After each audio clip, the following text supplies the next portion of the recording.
Bonsoir à tous et bienvenue dans Geeking épisode numéro 274. Et ouais, cette semaine on est entre mecs. Comme d'hab. Comme d'hab. Ah mais tiens, la remote régie marche plus. Si, c'est bon. Bonsoir. Si, de mettre Nous sommes la le date. 3 novembre 2017. Exactement. La température extérieure est de... La température extérieure est de 12 degrés. Température Le intérieure de ciel est actuellement 37,5. dégagé. Bref, donc ce soir j'ai avec moi pour m'accompagner Hugues, Timo, Charlie, Lulu, Linilim à la régie. Lululim. Voilà, et moi-même je m'accompagne tout seul avec la boule de cristal. Entre boule de cristal, nous dit Blanc. Ah, si vous n'avez pas vu l'épisode de Beats avec la boule de cristal, c'est quand même magique. Du coup, t'as vu, j'ai même mis une vignette sympathique sur YouTube. Avec une voyante, tu sais, à la place de la boule, j'ai mis le Google Home. Ah oui.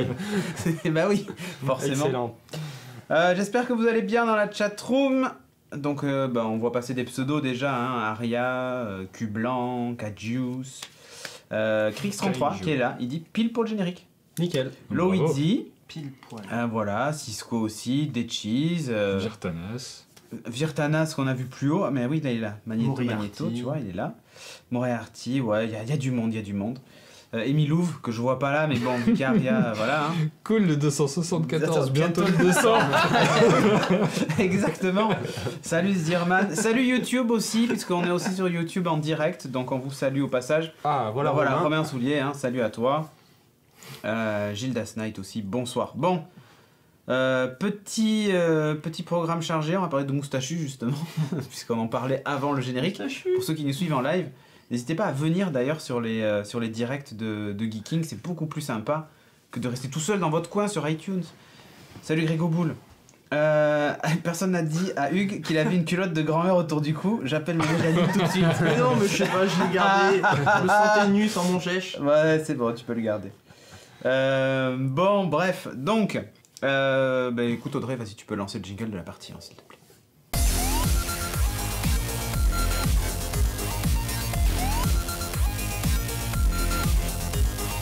Et nous allons donc parler de... Non, pas de dons. Vous pouvez donner, il n'y a pas de souci. Dieu vous le rendra. Donc, on va parler de Super Mario Odyssey, puisque Hugues nous a streamé ça pendant 9 heures, Ah, on a fait la semaine dernière. Bon, t'étais là aussi. J'étais là. Ah, toi aussi. Et tu l'as reçu d'ailleurs, toi. Je l'ai, il est mais encore il sous peut pas y blister, magnifique. Comme mon Zelda. Comme ton Zelda est sous blister. Ouais, tout à fait. Parce que t'as pas de Switch, toi. Non, mais j'ai une Wii U. Je l'ai acheté sur Wii U, mais j'ai pas eu le temps d'y jouer encore. Ah ouais, non, mais toi, tu Shame. la pire chose de la Terre. Poppy il est pas dans le chatroom parce qu'il est en train de jouer à PUBG. J'ai eu l'alerte. T'as eu l'alerte, t'es en train de la PBG, mais il a raison. Bravo. Il a raison, Ouais. il a raison. Ah bravo. Beaucoup plus intéressant. Donc, Super Mario Odyssey qui est sorti le 27 octobre sur Switch. C'est ça. Tu l'as acheté en démat, toi, Ouais. pour la modique somme de 44 euros. Ouais, 95, 49 ou... 49 je sais pas quoi. hein, sur Amazon. Puisqu'en fait, il Ouais. faut savoir qu'Amazon est partenaire de Nintendo sur ce genre de truc. Et vous envoie un code pour télécharger ensuite sur le store Nintendo. Ça permet de le payer aussi un peu moins cher parce que sur le store Nintendo, il est quand même à 60 balles.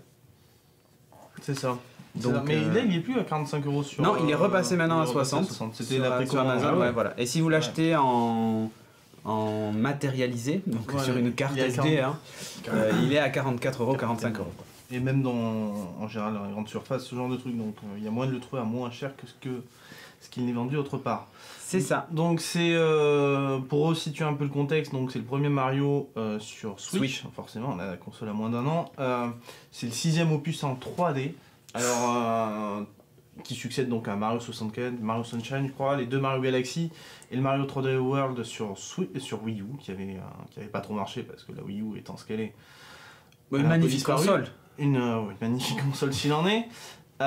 Donc, jeu c'est un classique, hein, c'est Mario, donc faire un speech de Mario c'est toujours un peu bizarre, on y incarne Mario quoi. Qui doit devoir sauver la princesse. Qui va devoir sauver la princesse Peach, qui là pour une fois c'est le mariage est carrément officialisé entre Peach et Bowser. Bowser, Wow. donc il doit arriver et s'interposer, donc ce qu'il fait, mais il se prend une petite raclée au début sur le bateau volant de Bowser. et Ouais, il parce retrouve- qu'en gros, non, le principe quand même, c'est que il doit rentrer dans l'église et dire, tu sais, au moment où le prêtre dit, est-ce que C'est- quelqu'un, c'est un machin. peu oui. Non, mais c'est ça, c'est Oui. dans la vraie vie, ça se passe comme ça. Oui, et c'est un t'as peu toujours ça. un mec qui se lève et qui fait, non, je non, m'oppose, Je machin. suis con. Que quelqu'un Bon, ben voilà. dise non à cette Ou se taise à jamais. Et lui il fait ah, it's me Mario. Ouais, c'est ça. Et il se prend donc une raclée directement sur le bateau de Bowser volant et il se retrouve dans le monde des chapeaux fantômes, où il rencontre le fameux Capi, qui est un chapeau fantôme aussi, qui lui a un peu la même problématique parce que sa sœur, lui, elle a été enlevée par Capette, du coup, enfin... Non, je sais pas comment ça s'appelle. Capette, la reine des paupiettes, qui s'est fait voler aussi par Bowser, qui s'est fait enlever par Bowser, et qu'il a offert en diadème à Peach. Donc on se retrouve dans un monde un peu fantomatique, où il nous dit « Ah ben tiens, je vais t'aider un peu dans ta quête, donc je vais te mettre... je vais rentrer dans ton chapeau et t'aider dans ta quête pour aller sauver Peach. » Ok. Donc voilà, donc ce Capi va donc se lancer dans une nouvelle va permettre l'arrivée d'une nouvelle mécanique de gameplay dans le jeu, qui est le lancer de chapeau, qui va servir déjà à plusieurs choses, déjà d'un point de vue platformer, qui va permettre de sauter aussi ou même d'attaquer les ennemis, mais aussi de prendre le contrôle de certains ennemis. Donc c'est un peu la nouveauté de ce titre. Là ça se passe à New Donk City et c'est la vieille tenue de Mario d'ailleurs, d'après ce que je vois. Ouais. Avec Pauline la chanteuse, parce que c'est le premier d'ailleurs. Mario, il y a des humains. Ouais, Mario, il y a des humains. C'est le niveau à New Donk City qui se passe, qui est un peu un hommage au Donkey Kong. À Donkey Kong, au premier. L'ancien, celui où tu jetais les tonneaux sur les trucs. Le premier jeu où intervient Mario. Donc la nouvelle mécanique de gameplay, donc c'est ce chapeau qui permet de prendre le contrôle. Là d'ailleurs on voit qu'on contrôle un Koopa, c'est un Koopa, Goomba. oui. Goomba. Un Goomba, pardon. Donc Koopa c'est les tortues. Ouais, Koopa c'est les tortues. Ouais, c'est ça. Soyons précis, hein. Donc l'idée quand on a un Goomba, c'est qu'on peut s'empiler avec d'autres Goombas et faire une échelle. Et... Non, un Goomba centipède. Goomba centipède. C'est ça, le Goomba centipède. Et qui permet après d'atteindre des jeunes filles, des petites goombettes et de leur faire la cour et de récupérer une lune. C'est comme ça que ça se passe. On récupère la lune de la goombette en lui faisant la cour. Voilà. Okay. Je ne sais pas, bien. Mais en s'agrandissant. Ça me plaît. Donc. En s'agrandissant, oui. Voilà.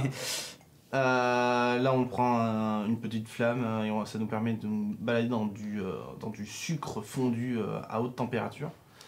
Donc voilà, l'idée c'est que ce chapeau va aussi permettre de prendre le contrôle de certains ennemis, et chaque ennemi, ou chaque monstre d'ailleurs, ou objet, là, ça c'est le T-Rex qu'on rencontre dans le tout avec une moustache. Avec la moustache de Mario.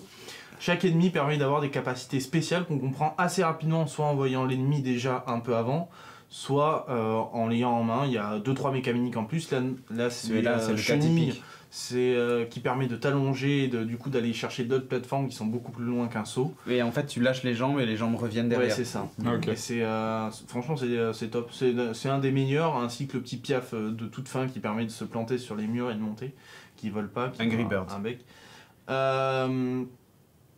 Là, voilà. Alors les nouveautés, les nouveautés. Merci dans War ce Legend jeu, pour les captures. Ouais, on les remercie au passage. Merci War Legend. Non, je l'ai pas vu celle-là. Non, mais c'est pas grave, c'est pas grave. Faut leur dire merci, c'est tout. On peut changer nos vêtements, c'est des petites. Voilà, il y a plein de trucs à collectionner dans le jeu, hormis les lunes. Mario Hachi. C'est qui a sorti ça? Non, c'est moi. Bravo. Donc voilà, encore un jeu. Bon, alors comment ça se passe? On arrive dans le monde des chapeaux, il y a un peu de plateforme, on arrive dans un deuxième niveau, et après on débloque un vaisseau volant qui s'appelle l'Odyssée, qui est le gros chapeau rouge qu'on peut voir et qui vole partout. Tu l'as mis en capture quelque part? Non, je suis pas sûr de l'avoir mis en capture maintenant. Non, c'est pas grave. Et ça permet en fait d'aller dans les différents mondes. On a un certain nombre de lunes à récupérer dans ces mondes qui sont assez faciles à trouver. Il y a un peu des lunes aux quatre coins de la rue, comparé aux autres Mario qui nous ont habitués à avoir des lunes un peu des étoiles ou des fragments à aller chercher un peu plus compliqués. Là c'est assez facile, mais en même temps dans l'histoire principale, avant d'avoir fini, le jeu est très facile, mais après quand on finit, on se retrouve avec des niveaux qui sont un peu plus compliqués et où les choses deviennent un peu plus corsées pour atteindre vraiment la vraie fin du jeu qui se trouve à 500 ou 800 lunes, je me rappelle plus trop du nombre. Et voilà. Donc c'est plutôt pas mal de choses à faire dans ce jeu. La durée de vie est assez longue. Oh, Aria a dit qu'elle saigne des yeux tellement c'est moche. Ah non, le jeu. Graphiquement c'est spécial, mais ça bouge hyper bien, c'est très fluide et honnêtement c'est. Je pense que ça rend mieux en image, oui. En vidéo. En vidéo, pardon. Alors, parce que ça, ces passages-là sont géniaux. La capture avec le dinosaure. Quand t'es contre le mur et que tu repasses en 2D. Ouais, les passages, c'est ça, la transition graphique entre la 2D, la 3D ou même 3D, 2D sont juste magnifiques parce que tu as le personnage qui sort de l'écran et qui est expulsé par la 2D. T'as même de temps en temps les petites roquettes là qui te sortent et t'as vraiment le passage 2D, 3D qui sort du mur et qui prend une dimension 3D. C'est juste trop bien fait. Et visuellement, c'est top. Mais après, c'est le dinosaure, quoi. La capture avec le dinosaure Attends, et tout. je parle, Là, si tu regardes en détail, c'est pas beau. C'est pas alors, très ce beau. qu'il y a Les derrière, herbes ça sont va. moches, Les textures, au mais- sol. Après, ça tourne sur Switch, quoi. Donc, après, ce qui est sûr, c'est que ça tourne en 1080p, 60 images secondes constant, toujours. C'est un parti pris. Il y a eu pas mal de choses qui ont été dites sur le niveau, notamment qui se passe en ville, à New Donk City. Attends, je remets. Qui C'est GTA. Il y en a qui disent que c'est pas, voilà, que ça casse Mario, que c'est pas dans les visuels, mais franchement, par contre, à jouer, Ouais, mais Ouais, Peach, je c'est bien trouve une humaine. assez Enfin, il y a sympa. toujours eu des Ouais, humains il y a dans toujours Mario, eu des humains. vraiment. Simplement, mais là. c'est des humains oui. vraiment bien proportionnés, etc.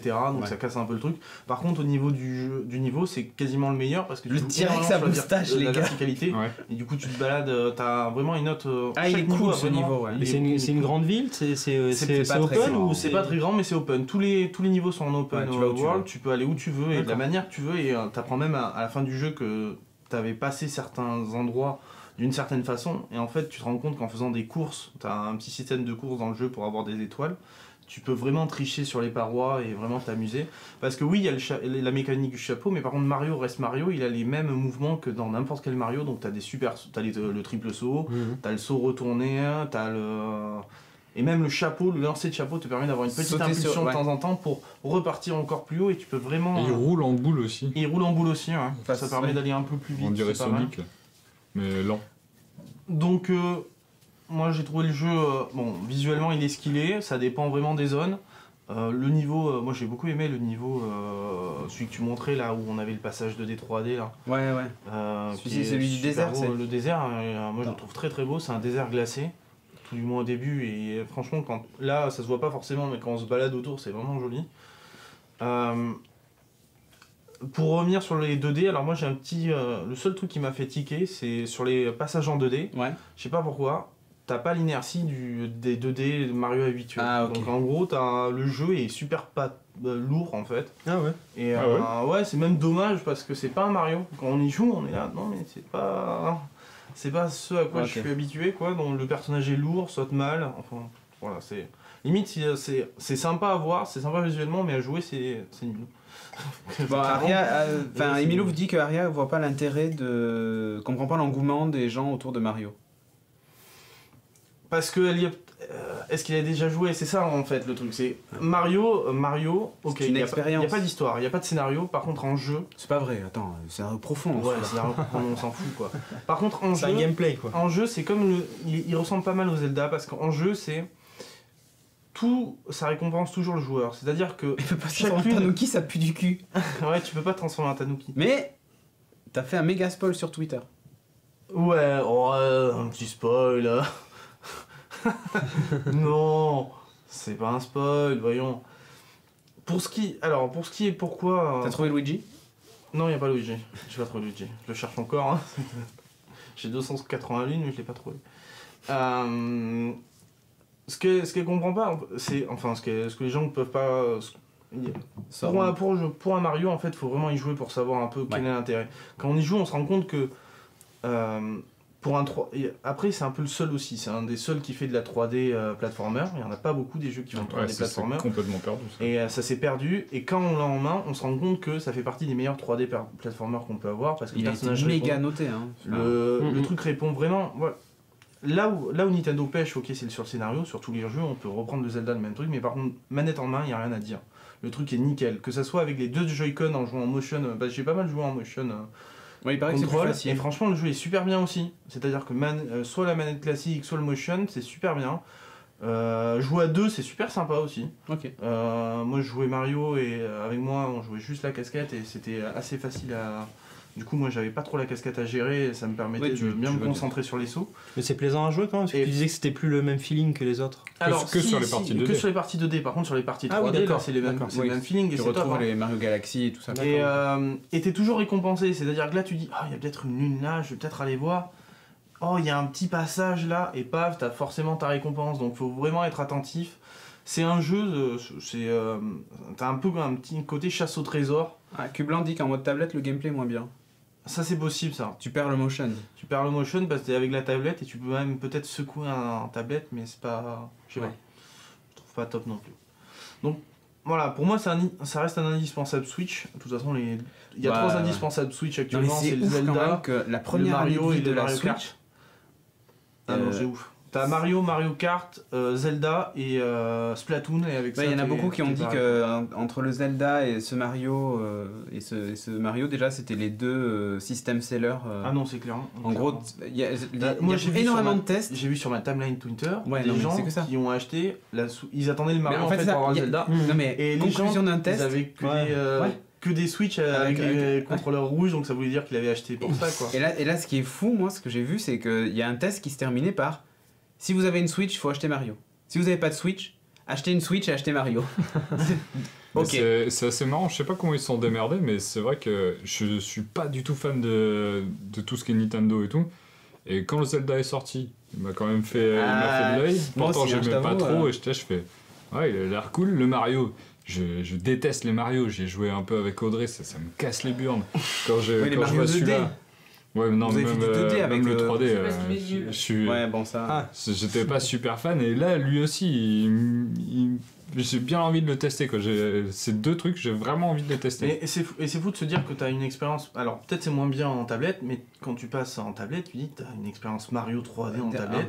Tu as une expérience 3D Zelda en tablette, Ouais. et tu le docks sur la télé, tu as tout Non, là, pareil à la télé. la promesse C'est de la juste fou, Switch, en fait. tu te rappelles la première vidéo qu'on avait vue, Ah oui, elle est entièrement tenue, à part peut-être sur la partie multi où on est à 50 autour d'un machin, j'ai jamais vu personne faire ça. oui, juste avec le truc, ouais. À 8 à l'aéroport. Avec, J'ai jamais vu personne faire Avec ça, les mais peut-être Switch, que ça ouais. existe.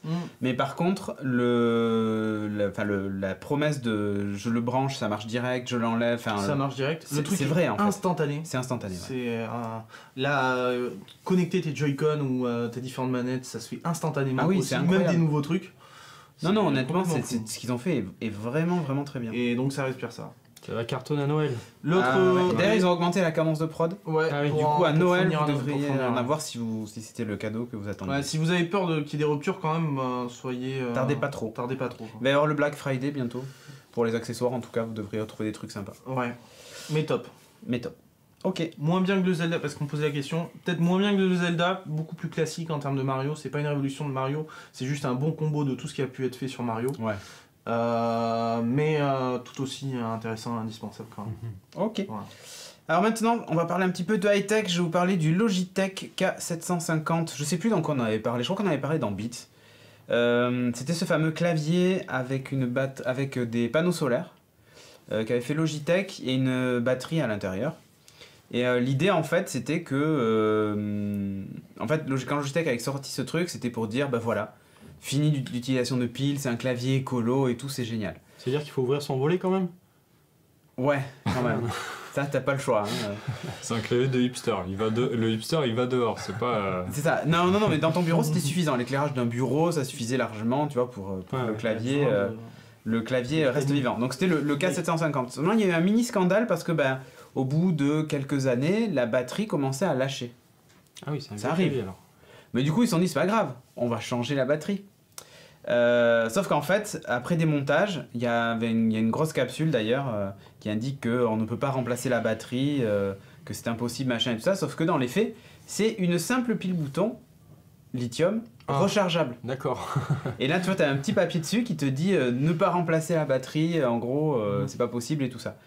Quand le support Ok. a été contacté, ils avaient dit aussi, ben non, il faut racheter un clavier. Tu parles d'un clavier écolo si tu dois changer le clavier dès que la batterie Ah ouais. est morte. Donc c'est celui-ci, hein, le K750. Donc ça avait fait Classe. voilà, un petit... Il est joli en plus. hein. Ouais, ouais. Ouais, mais On honnêtement... dirait un produit Mac. Ouais. Bah, parce qu'en fait là c'est la version Mac. Ok, c'est Si pour tu ça. regardes, tu vois, t'as les touches commandes, machin, tout ça. Il ressemble au clavier d'Apple à peu près. Ouais, ouais. Voilà, il a cette grande bande en haut là de panneaux solaires. Et c'était plutôt cool. Et ça marchait bien alors du coup. Et ça marchait bien, sauf que bah, tu pouvais pas changer la batterie, c'était Ouais, très ouais. compliqué et tout ça. Et même pire que tout, pour le démontage, si t'avais pas la bonne technique, tu abîmais le clavier. Ouais. Donc Logitech, qu'est-ce qu'ils ont fait? Ils se sont fait incendier évidemment suite à tout ça, machin. Et donc la rétropédalage, ils ont annoncé qu'ils allaient changer le process de fabrication de ce clavier, qui est toujours en vente, et s'arranger pour qu'il soit plus facilement démontable pour changer la batterie. La batterie, elle se trouvait sur Amazon. C'est vrai que tu la trouvais pas en grande surface et tout ça. Et si tu mettais une pile normale, pile bouton normale, tu pouvais endommager le produit. Parce que forcément, Et laisser la recharger, ça marchera pas. Et donc là, en fait, ce qu'ils ont fait, c'est qu'ils ont dit, bon, écoutez, ces batteries-là, les ML232 lithium, on va les rendre disponibles sur notre boutique Logitech. Donc une fois qu'elle est morte, vous pouvez la racheter, la pièce de rechange chez nous. Ok. Donc ils vont refaire les claviers pour que ce soit plus facilement changeable. Seulement les claviers actuels, ils ont dit, bon, ce qu'on va faire, c'est qu'on va lancer un nouveau guide de démontage, de dépannage, si vous voulez le faire vous-même. Voilà, donc déjà ils vont enlever tous les autocollants machin dans les nouveaux claviers qui disent que c'est pas changeable et tout. Et là en gros ce qu'ils disent, voilà, c'est on va faire un truc, c'est un guide comment changer la batterie en endommageant le clavier le moins possible. Ah. Mais en fait tout est dans le moins possible. Parce que ça veut dire que vous allez de toute façon l'endommager. Parce qu'il n'a pas été prévu pour être réparable à la base. Mais comment tu peux faire un produit en te disant c'est un produit écolo, machin et tout, et en le rendant pas réparable? L'obsolescence programmée. Enfin, honnêtement, c'est quand même dingue. Dans le nom de la marque aussi. De quoi? C'est peut-être dans le nom de la marque aussi. Ouais, non, mais enfin, sincèrement, c'était assez relou. Et donc, du coup, c'est quand même cool de voir que face à la pression. C'est quand même bien, la démarche qu'ils ont eue au final. Pas au départ, parce qu'au départ, c'est genre. Ok mec, t'es tout seul à demander le truc dans ton coin, on t'envoie le petit mail préformaté en disant désolé mais la batterie n'est pas remplaçable, cassez-vous. Sauf qu'après évidemment c'est sorti sur Twitter, les gens se sont dit mais attends c'est une blague, et il y en a eu plein en fait, ils se sont rendu compte surtout balance ton clavier, hop, voilà. Exactement, donc bref. Je viens d'arriver, je vois que le plateau ce soir est très masculin, nous dit Nidéala, bah oui tout à fait. Non. Ouais. En faisant du greenwashing, en n'en ayant rien à foutre. Bah oui, Toto Sauvage. C'est du marketing. Ça. Ouais. Donc voilà, SAV merdique. Mais écoute, ils ont réglé ça en décidant voilà, de pallier ce problème. On parle de la Horde ? Si tu veux. Allez, go. Tu me prêtes ta tablette alors ? Tu veux que je te prête ma tablette ? Voilà, je te la prête. Allez, hop. La Horde du contrevent, qu'est-ce que c'est ? Tome 1, alors il y a des captures, je suis pas sûr que tu peux montrer. Oui, non, je l'ai passé au fur et à mesure. C'est mieux parce que c'est trop brillant. Programme. Vas-y, La Horde du contrevent qui est sortie donc, le 18 octobre, c'est une bande dessinée qui est adaptée d'un roman qui a eu un bon succès en 2004, d'Alain Damasio, qui a eu un succès critique et commercial, et qui a failli être adapté déjà plusieurs fois en jeu vidéo, en film, en jeu de comics. En jeu de rôle, c'est déjà adapté, mais voilà, il y avait eu un Kickstarter pour lancer une grosse adaptation transmédia qui a malheureusement foiré. Ils n'ont pas eu les $330 000 demandés. $330 000. Donc c'est tombé à l'eau. Et heureusement, donc Eric et Nino, c'est une seule personne, Eric et Nino, qui a repris le projet pour la BD et qui donc nous sort le tome 1 qui est sorti donc le 18 octobre. Il est au scénario et il est au dessin. Niveau couleur, c'est Gaëtan Georges qui l'aide, et on est parti sur un arc qui va durer, enfin qui est sur l'histoire qui va être adapté en 5 à 6 tomes. Ok. Donc là on a le premier qui est sorti. De quoi ça parle ? Ça parle, donc c'est de la science-fiction. Ça parle donc d'un monde qui est complètement ravagé par le vent. Sans arrêt, jour et nuit, il y a des vents hyper violents. D'où le contre-vent. C'est la Bretagne. Ouais, c'est pire que la Bretagne, pire que la région PACA. Il y a la région PACA aussi, Mistral. La Horde du Mistral. Et le problème, c'est qu'on ne sait pas pourquoi et que ça souffle tout le temps. Donc en fait, c'est impossible de vivre dehors. La plus grosse cité de ce monde-là s'appelle Aberlas, et elle est dans ce qu'ils appellent l'extrême aval, parce qu'en fait, les vents soufflent toujours dans le même sens. De l'est vers l'ouest. Du coup, tu mets des éoliennes super pratiques, quoi. Ouais, mais c'est un monde où il n'y a pas trop de technologie. D'accord. Donc, ils ont construit une grosse cité qui est pratiquement totalement enterrée. Forcément, il y a moins de vent sous terre. Et il y a des chances. Et en fait, ce qu'ils essaient de faire, c'est de remonter la source du vent. On ne sait pas s'ils sont sur la Terre, on ne sait pas où ils sont. Ils sont dans un monde où ils sont. Leur cité est en extrême aval et les vents viennent de ce qu'ils appellent l'extrême amont.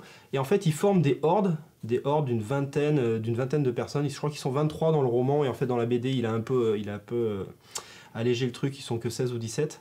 Ils font des hordes qui forment pendant des années. C'était chiant à dessiner, 23. Non, mais après, ça fait beaucoup de persos, donc il n'y a pas 700 pages, donc voilà, on allège un peu. Ils forment des hordes qui sont censées essayer de trouver donc l'origine du vent, qui vont sortir et partir à la conquête de l'extrême. Leur terre, elle est plate. Ben, c'est la question. Ils savent pas, donc ils essaient. S'ils suivent. Vu qu'il y a tellement de vent, ils sortent pas, quoi. Il y a que les hordis Ouais. qui. Enfin, à part quand il y a des accalmies, mais ça dure jamais très longtemps. Donc il y a ces hordes qui parcourent le monde et qui essaient d'aller en Extrême-Amont. Ça fait 800 ans qu'ils forment des hordes qui essaient d'y aller. Et là, on va suivre donc la 34e, sachant qu'il n'y en a jamais aucune qui est arrivée jusqu'à l'Extrême-Amont. Donc on va suivre la 34e. Ça commence dès le départ donc dans la cité d'Aberlas dont je parlais tout à l'heure et on voit donc la 34e horde qui est en train d'être formée. C'est eux, c'est des gosses, ils ont 10-11 ans quoi, en gros. Et ça c'est une partie par exemple qui est pas dans le roman. Le roman il commence directement 27 ans plus tard, ils ont 40 ans, ça fait des années qu'ils marchent. Donc là on les voit qui sont formés, ça dure pas longtemps hein. Et après ça passe directement 27 ans plus tard, donc ils ont tous à peu près la quarantaine, ça fait donc 27 ans qui galèrent, voilà. Et donc on va suivre à partir de ce moment-là, là où ils en sont. Donc la horde, c'est le même principe que le rugby. Il y a toutes les vannes sur faire pipi face au vent et tout ça, c'est ça? Non, même pas. Non, okay. Ils ont pas Plus contre le vent se rince les dents. C'est ça, voilà. Donc une horde, elle est formée de différents types de personnages. T'as les gros bourrins qui vont être devant pour protéger, pour être face au vent. Ils ont une espèce de bouclier, c'est ça, pour avancer ou... Non, mais tu vois, il s'appelle Golgoth, donc c'est vraiment le chef de la horde qui passe devant. Il a son. Salut, je suis Golgoth. Il a son masque parce que forcément ils en prennent plein la gueule. Quand le vent il souffle, il y a plusieurs. Lui là, le Golgoth là. Voilà, c'est ça. Il y a plusieurs niveaux de vent. Ils ont une échelle pour mesurer ça. Le furvent, c'est le plus puissant qu'ils connaissent, c'est le niveau 6, mais normalement c'est censé aller jusqu'à le niveau 9. Et là, il y a une hélice, c'est un ventilateur en fait, l'origine. Là, en fait, c'est le tout début du livre, c'est la première planche, ils sont en train de se former. S'entraîner. Ouais, voilà. Ils sont dans un tunnel de vent. Voilà, donc c'est là qu'ils s'entraînent vraiment à être en formation, à faire le pack et à se lier les uns contre les autres. La mêlée. Voilà. Donc t'as les gros bourrins devant, derrière t'as les soigneurs, t'as les chasseurs, parce qu'en fait la horde, elle va partir dans un périple qui va durer toute leur vie en fait. D'accord. Donc là, on les voit déjà 27 ans après, donc c'est quelque chose qui va durer très longtemps, donc il faut qu'ils soient autonomes, il faut que y ait quelqu'un qui s'occupe d'aller chasser. Il y a plein d'images blanches, je vais pas cliquer dessus. Non, faut pas cliquer sur les images blanches, c'est celles qui n'ont pas marché. Voilà, donc j'en dis pas plus sur l'histoire. Faut juste savoir que le but de ce roman et de la BT. La pilosité du coup suit le sens du vent. Voilà, c'est ça. Mais ils sont. Ils doivent être ordiers ou un truc comme ça, non? Voilà. Le mystère. Golgoth. Voilà, c'est pour ça. Le mystère est enfin résolu. Non, mais c'est vachement bien fait parce qu'ils ont plein de cicatrices, ils ont plein de balafres parce qu'ils en prennent du sable, voilà. Ça fouette, ils en prennent tout le temps, quoi. Il y a un petit décalage son-image, Audrey, je te le dis sur cette caméra. Voilà. Donc voilà. Et au niveau du scénar, au niveau du scénar, donc c'est ce que je disais, on va pas tellement essayer de voir ce qui va se passer en Extrême-Amont, on n'est pas sûr qu'ils y arrivent un jour en plus. Ouais. Et même les personnages. En fait, Extrême-Amont, ils ont oublié de fermer la fenêtre. même les personnages de la Horde, il y en a certains y a certains qui y croient pas parce que pour eux c'est un peu une chimère, quoi. Personne n'a jamais réussi à aller en Extrême-Amont. Donc vraiment, ça va plutôt se baser sur la relation entre les personnages qui ont des personnalités complètement différentes. Quand ils vont découvrir qu'en fait c'est juste leur planète qui tourne très vite, toujours dans le même sens, et qu'en fait ils vont revenir au point de départ, ils vont tellement être deg. Mais c'est ça, dû partir dans l'autre sens dès le début, quoi. Comme ça. À contrevent, ils auraient dû aller. Comme ça, franchement. Du temps, hein. Ben oui. Ils peuvent pas parce qu'en extrême aval il y a une énorme falaise, donc ils sont obligés de un petit parachute, petit deltaplane, le vent dans le dos, un petit chapeau Mario pour monter. Et hop, c'est bon. On en saura plus dans les tomes d'après. Il a bossé avec le scénariste, enfin l'auteur original. Oui, avec Alain Damasio qui a écrit la préface de la BD d'ailleurs. Il a travaillé avec lui. Il a donc les petites scènes où les gamins ils ont 12 ans et tout, c'est des trucs qui... Voilà, il a poussé un peu à prendre de la liberté, à rajouter, il y a des scènes en plus, il y a des personnages qui vont pas mourir au même moment. Et parce qu'il y a des personnages qui meurent. Il y en a quand même quelques-uns qui meurent. Forcément, c'est hyper dangereux. De sortir quand il y a le furvent, ce qu'ils appellent le furvent, plusieurs vagues, il faut... C'est le vent du fureur. Le vent du fureur. Le vent du fureur. On va pas dire ça. Et en parlant de vent, d'ailleurs, en parlant de vent et de dessin, c'est vraiment un... C'est ça, exactement ça. En parlant de vent, ça a été un gros défi au niveau dessin, c'est un peu l'acteur principal, c'est le vent, et de dessiner quelque chose d'invisible, c'est très dur. Et là, franchement, niveau dessin, c'est super réussi. Niveau style, c'est plutôt école française, Alex Alice, Mathieu Laufray. On l'a vu. Enfin voilà, avec des onomatopées, avec les effets de particules qui sont soulevés par le vent, il arrive vraiment. Ça fait... Voilà. Celle-là, enfin, tu vois celle-là, tu vois bien le sens de la horde avec les premiers qui protègent les autres. Enfin, c'est vachement bien fait. C'est quoi qu'ils ont derrière là? Ils ont des espèces de traîneaux dans lesquels ils mettent leur matériel. D'accord, et il y a un ventilo dessus. C'est pour faire du contre-vent. Ils annulent le vent. Ça fait moins de force. Ou ça récupère de l'énergie, je sais pas. Il le détaille pas dans la bande dessinée en tout cas. Voilà, donc il a utilisé plein de petites astuces, hein, c'est vraiment vachement détaillé. C'est 5 tomes l'arc, c'est ça? Ouais, ça va être 5 tomes. Au niveau des habits par exemple, tu les vois qui sont tout le temps tirés vers l'arrière pour donner cette sensation de vie, quoi, de mouvement. Et non, c'est vraiment très bien fait. Au niveau de la colorisation, c'est pas mal aussi, parce que c'est assez brun, c'est assez foncé, ça montre vraiment que le monde est anxiogène, que vaut mieux pas trop traîner dehors, mais voilà. Donc ils avancent de village en village, c'est parce qu'il reste quand même des petits villages avancés qui ont des protections, des murs derrière lesquels ils peuvent s'arrêter. Déjà dessiner des persos, les visages normaux c'est casse-couille, alors la dessiner comme ça, c'est bien relou. T'as lu le roman Charlie demande Biggie J? Non, j'ai pas lu, je connaissais pas, j'ai pas lu le roman. Franchement, ça donne envie. Le roman, il a la particularité, c'est que chaque paragraphe et le narrateur, chaque narrateur de chaque chapitre, c'est une personne différente de la horde qui raconte avec un style différent, etc. Donc c'est vachement bien. 850 chapitres. Non, ils sont 20. Il y a 23 chapitres. Et alors que là, pour la bande dessinée, il pouvait pas faire ça, donc il s'est centré quand même sur un des personnages de la horde qui lui va raconter. Celui qui est devant, bizarrement. Celui qui meurt pas. Non, c'est pas celui qui est devant. Ok. Vous le verrez. Voilà, c'est exactement ça. Bref, c'est la trichette. Il est terrible ce gif. Ah oui, il est terrible. Attention. Il essaie de l'arrêter avec un autre. Tellement con. Bon, bref, je vous le conseille. C'est un gros succès là. C'est le gros succès du mois d'octobre. Ils sont déjà partis. C'est Delcourt l'éditeur. Ouais. Ils sont déjà lancé une réédition parce que ça. Tout est parti quoi. Ça a très C'est bien quoi, ça doit être une quinzaine d'euros? C'est oui, c'est 16 euros. C'est le prix d'une BD. T'as l'édition spéciale qui est sortie à 200 euros, mais voilà. C'est pour les fans. Voilà pour moi. Bon allez, on va terminer la première partie. Je vais vous parler d'un truc qui s'appelle Tales from the Loop. Alors, Tales from the Loop, ça parle de quoi? Petit pitch. Des contes de la crypte de la loupe. Pas du tout. Donc en 1954, le gouvernement suédois a mis en chantier la construction du plus grand accélérateur de particules au monde dans les profondeurs du lac Mälar, près de Stockholm. Les travaux s'achèvent en 1969 et rapidement, une communauté scientifique et de chercheurs se regroupa, créant un centre de recherche avancé au milieu de ce décor pastoral de l'île de Munso. Non. Les habitants de l'île appellent ce centre le Loop. Alors, qu'est-ce que c'est ce truc? Mais oui. On dirait Bernard de la Villardière. Exactement. Qu'est-ce que c'est ce truc? C'est ceci. C'est un jeu de rôle d'anticipation des années 80. D'accord, un jeu de rôle Stranger Things. Exactement. Ou Goonies. Alors, exactement. En fait, c'est un mélange de tout ça. De Stranger Things, de Goonies, de tous ces trucs-là. Tales from the Stranger Goonies. Non, et surtout, ces illustrations sont bien connues quand même. Tu as dû les voir passer plusieurs fois. J'ai oublié d'ailleurs de noter le nom de l'auteur. C'est dommage. En fait, il a fait plein d'images comme ça, où en mélangeant de la technologie avec des... Il y en a un du Slack qui est fan. Ah oui, mais il y en a plein. Hein. Moi, j'en les ai en fond d'écran et tout ça. C'est vraiment un style, voilà, c'est les années 80, tu vois, avec la... Après, faire une faute d'orthographe à police. Non, parce que la Suède, ils écrivent pas comme ça. Ouais, c'est ça, Ouais. Ça doit être ça. Les Suédois. Et un mélange avec la technologie. Les illustrations sont assez dingues, je vous invite à aller voir ça. Alors qu'est-ce que c'est? C'est un projet... un petit gamin avec un gant qui contrôle un gros robot. Exactement. En fait, c'est bien, un espèce d'engin de chantier. Et en gros, ils ont piqué le truc et ils font une vanne en s'amusant dans un champ, mais la police débarque pour Ils font une vanne à un van de police. Ouais, c'est un peu ça. Mise en abîme. Donc c'est un jeu de rôle qui est en train d'être crowdfundé. Alors il est déjà disponible en anglais. Et là, c'est la version française qui est crowdfundée en ce moment sur Ulule. Donc allez-y, c'est déjà évidemment validé. Ils ont même débloqué plein de paliers. Puisque là, on est à l'upgrade France 80.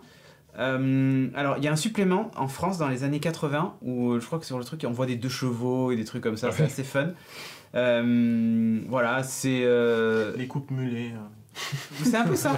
Non mais sincèrement c'est un peu ça. Alors il y a les archétypes, hein, tu vois, du geek, la star de l'école, le métalleux, machin, parce qu'en fait vous allez jouer des ados. dans les années 80. Et c'est vraiment Stranger Things, en fait, dans l'ambiance générale. Parce que qu'est-ce qui se passe autour de... Alors, en France, c'est autour du CERN, qui a des trucs un peu chelous et tout ça. Et qu'est-ce qui se passe, en fait? T'es dans une ville proche de ce centre du Loop, et il se passe des trucs un peu étranges. Tu sens qu'il y a vraiment des trucs de SF et tout ça, mais en même temps, l'univers est... Enfin, en gros, l'humanité a fait vachement de progrès, donc c'est un truc un peu dystopique, et tu vois tous ces robots, toutes ces machines-là et tout ça. Tu as des trucs, ça fait penser à Half-Life aussi par moment, tu vois, avec des espèces de créatures étranges et des choses sur lesquelles il faut mener l'enquête et tout ça, essayer de comprendre ce qui se passe, des gens qui disparaissent, tu vois, ce genre de trucs. Et sincèrement, quand j'ai vu le projet, j'ai dit il faut y aller. Il reste plus que 7 jours. Donc allez-y si vous êtes intéressé. Alors il y a des éditions collector, il y a tout un tas de trucs. Vous pouvez aller voir sur la page donc, du Ulule, ça s'appelle Tales from the Loop. C'est traduit, vu que je me jette pas, ça ne sert pas à grand chose d'avoir les bouquins. Ah oui, tu joues pas en ce moment. Eh ben écoute, en tout cas, c'est pas mal. Moi je trouve ça top. Et le jeu, la création du jeu est venue de l'inspiration de ces illustrations-là. Il y en a plein, hein, on trouve sur la page. Et l'artiste en question, je crois qu'il a un Patreon. Et il a fait pas mal d'images comme ça. Tu l'as financé toi le jeu? En fait, oui, je vais le financer. Ouais. Je l'ai pas encore fait, mais je vais le faire tout à l'heure. Tout à l'heure, j'ai vu le projet et j'ai dit c'est cool, et j'ai perdu mes identifiants Ulule. Il faudrait qu'on essaie. Donc c'est juste ça. Mais ouais, on pourrait carrément se faire une partie, un de ces quatre. Voilà. Carrément. Ça a l'air top. Voilà. Et donc tu joues des ados dans les années 80, t'as tout ce truc-là, tout cet univers qui est vraiment cool. Donc voilà. À suivre de près, il est en palier numéro 6, l'artiste. Attends, non, je crois qu'en... Simon Stalenhag. Ah voilà, Simon Stalenhag. Voilà, là il va faire la couverture si le prochain palier est débloqué. C'est lui l'artiste, non? Oui, c'est lui, Simon Stalenhag. Et voilà, les affiches publicitaires aussi, ils ont donné des exemples de trucs et c'est assez cool quoi, parce que voilà, c'est... Honnêtement, je trouve que l'ambiance générale qui se dégage des illustrations amène vraiment à faire un truc là. Alors, vous avez testé le jeu mobile Stranger Things? Oui. Ils en ont parlé dans Café Série, je crois, du jeu Stranger Things. Je crois, ouais. Sinon, moi je l'ai un peu testé, c'est top. Voilà. Ouais, le jeu est pas mal, ouais. Ça sort en même temps que Star Citizen dans des ligards. Bref, donc non, honnêtement, allez-y sur le Ulule, Tales from the Loop. Nous on testera ça, évidemment. On se fera un plaisir de vous faire un compte rendu une fois que ça sera sorti. Et sur ce, je vous propose qu'on fasse une pause et qu'on enchaîne ensuite avec la partie 2 de l'émission.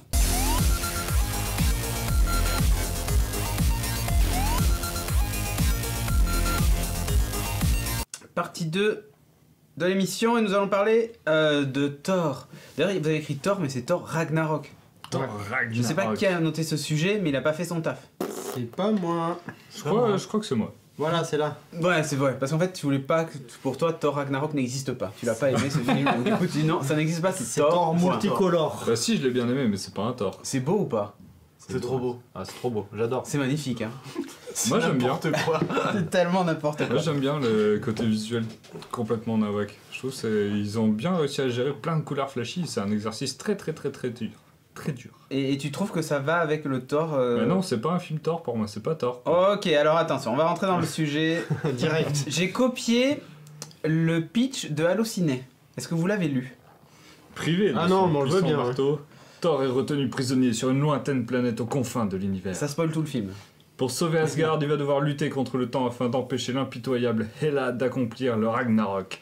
Ouais, je vais arrêter de dire, ça spoil vraiment tout. Voilà. On lit plus, mais Non, voilà. c'est pas vraiment ça en plus. Non, pas tout à fait, mais bon. Ouais, ça fait Enfin, quand même. Mais non, elle est pas là pour déclencher Ragnarok. Voilà, mais... Attends.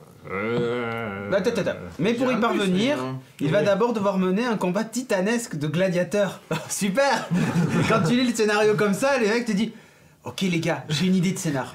Alors c'est simple, Thor il va empêcher que Asgard soit détruit. Ok, mais on a déjà fait ça. Ouais, mais là, il y aura des gladiateurs. Il y aura des gladiateurs, et en fait il va devoir d'abord faire un combat de gladiateurs et ensuite sauver Asgard. Il y aura Maximus. Mais contre qui le combat de gladiateurs? Ouais, mais... C'est marqué. Oui, non, mais c'est... Ouais, bon, tous ceux qui ont il est vu sur la l'affiche, bande-annonce... donc ça va. Ouais, ça va sur l'affiche. Devinez qui est un gladiateur sur cette affiche. Deux gladiateurs se cachent sous vos yeux. Cherchez-les bien. Idris Elba? Non. Avec un gros Tom Hiddleston. C'est qui le SDF derrière? Non, C'est qui le SDF qui manque un œil là? Ah, c'est marrant, Jeff Goldblum il est en tout petit. Bah ouais. En même temps, il a un rôle tout En même temps, il y a tellement de stars. Oui, mais il est tellement n'importe quoi. Ouais. Bah, par contre, il y a Karl Urban qui est noté en haut dans les noms, mais il est pas sur l'affiche. Ouais. Voilà, lui il a le droit à son nom. C'est qui lui d'ailleurs Karl Urban, c'est C'est, celui qui est avec Ella, plus ou moins. Voilà. Ah oui, d'accord, le shop. Le shop. Le mec des séries. concierge. Le mec qui est d'habitude dans des séries, exactement. Ah bon? Bah il est dans la Oui. série... merde, j'ai oublié le nom. Robot là, ou avec le robot Avec le robot, oui. Ah, Mais j'ai oublié c'est son pour nom. moi, il est dans Star Trek Oui aussi. et dans Judge Dredd. Et aussi Judge Judge Dredd. Mais je savais pas que c'était dans des séries. Et il était dans la série que j'adore en plus et dont j'ai oublié le nom, où il fait, il Oui, est fait coéquipier, il est flic et il est coéquipier avec un robot. Voilà, bref. J'ai D'accord. oublié le nom, mais dans la chatroom vous allez le trouver évidemment. Bon, alors, ce Thor. On va essayer d'être concis, donc on va faire vite, on va l'a passer tous vu, chacun. là. Oui. Tout le monde l'a vu, ici aussi tout le monde l'a vu. On va pas spoiler, on va juste te donner notre avis. Est-ce que tu trouves ça bien? Pourquoi? Et si tu l'as pas aimé, pourquoi? Ok, point positif, point Ok, négatif, ça on marche. fait ça rapidement. Ça marche. Pendant ce temps, je vais passer des images. Hugues. Ah, ça. Bah oui, c'est toi qui es là-bas. Oui, je m'en doutais. Alors, qu'as-tu pensé de ce Astérix? Alors, on dirait Astérix. Il lui manque les. Il lui manque les lettres, mais... Attends, bouge pas. Ah, il les a normalement. Hop, hein. Voilà, Là, il Astérix. fait vraiment Astérix quand même. Ouais. Thor, Il a mais, poussé la photo au clavier. que je suis allé voir avec toi en VO du coup. Ouais. Que j'ai beaucoup aimé en fait. C'est sûr que j'imagine que ce que va dire Timo, ça ressemble pas du tout au Thor d'avant. Mais complètement what the f en fait. Qu'est-ce qui se passe? On s'est un peu demandé durant toute la séance Ah, mais... qu'est-ce qu'on est en train de regarder quand même là. Quel cerveau malade a pu pondre ça? Pour moi c'est un Gardien de la Galaxie 1 un peu bis, c'est-à-dire que on retrouve une équipe, il y a une formation d'équipe à un moment qui est complètement débile et Thor on sent qu'il a un peu changé, qu'il s'est passé des événements dans les autres films où il a dit oh, de toute façon j'ai voulu faire le sérieux et là j'en ai plus rien à battre. Et le film est bien drôle, bien rythmé, il y a aucun moment de flottement, le cast est plutôt pas trop mal, j'aime beaucoup Jeff Goldblum dedans, de toute façon j'aime beaucoup Ah, le Jeff cast, Goldblum, il est donc, énorme. Ouais, Nelligan nous a fait un Gladiator. Gladiator. Gladiator, bien joué. Bien joué. celle-là. Peut-être Hulk qui est un peu bizarre, qui peut changer moi c'est plutôt Hulk qui m'a dérangé à certains moments, mais sur son côté un peu bébête, mais finalement il passe quand même, comparé à Drax dans Les Gardiens de la Galaxie 2. Je suis pas d'accord sur le fait que ça soit un copier-coller, mais ça on en discutera peut-être après. Mais vraiment une bonne surprise quoi.